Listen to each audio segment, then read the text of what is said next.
It's not always a bad thing. Sometimes, life throws some curveballs at you sometimes, right? Yeah, it really does. Yeah. But being hard does not make you a man. Being rough does not make you a man. I'm gonna tell y'all a short story, a short testimony, I should say, about who I am, where I came from. I'm born and raised in Miami, Florida. I'm 33 years old. I went to Norland Elementary, middle, and senior.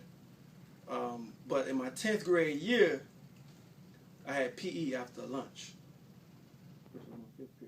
After lunch, during lunch, we were allowed to leave the campus. We were allowed to go to McDonald's, Taco Bell, XYZ, right? So my mother and my father are both teachers. So my mother decided one day that she was going to surprise me. I used to skip school, by the way, too. So she came to my 5th period, right? Thank God I was there. And did I tell you PE was my 5th period? Yeah. PE was 5th period. My mother came and she went and hollered at the teacher. She opened up the grade. Teacher opened up the grade book. I had a D in PE. My mother went ham. How you have a D in PE? As much basketball as you be playing, you ain't gotta do nothing but dress out. But I didn't want to tell her I was skipping. I go home, smoke, drink, right? Y'all with me? Yeah, I'm with you. Okay, let's check it. So it caught up with me. So from now, I'm in the 10th grade going to Norland, my home school, which I liked, which I enjoyed, all my friends there, girls I liked, all that good stuff, right?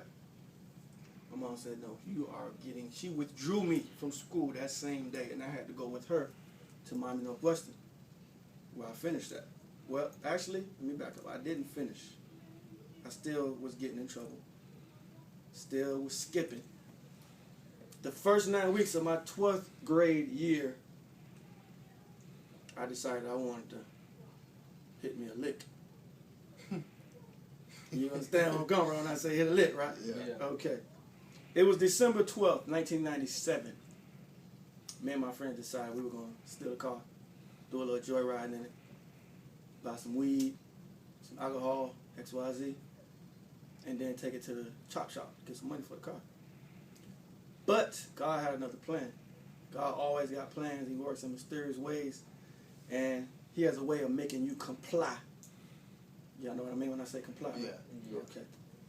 He has a way of making you reverence him and comply with what he wants for you, because there is a permissive will of God, which means he will allow you to do, you have free will, he'll allow you to do one thing, but there is a divine will of God. I digress. Me and my friends decided we were going to hit a lick, right? We went up to Broward, Sam's Club. It was about 6 o'clock in the evening. And we proceeded to, I was a getaway driver, but we didn't get away. Make a long story short, I went to prison. I did 42 months off of a 48-month sentence for armed carjacking. 4 years. Let me tell you something. Like I said, being hard has nothing to do with being a man. Now, I didn't have a need for anything. My mother was taking care of the bills because my dad had ended up leaving when I was 13, which I patched it up with him. Sometimes when I talk about my father, I say we patched it up, but I really mean I patched it up, because he will always be my father. I just was angry with him. And make a long story short, I got out. I was 21 when I got out. Did 4 years. I didn't have not one single fight. Not one. In jail? In jail. And in prison. I stayed to myself.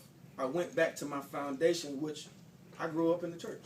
I grew up, reading about. Oh, by the way, if you guys got any questions, feel free. I'll stop and I'll answer and keep moving. All right. Right now, to this day, I'm a married man. I got a 3-month-old baby, just been born. And I am a published author. I wrote a book entitled Hard Love. Why did I call it Hard Love? Hard.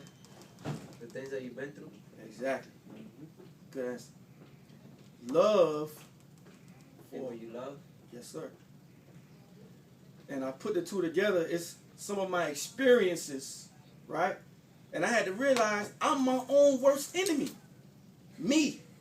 Not the police, not the government, not no white man, not nobody but me.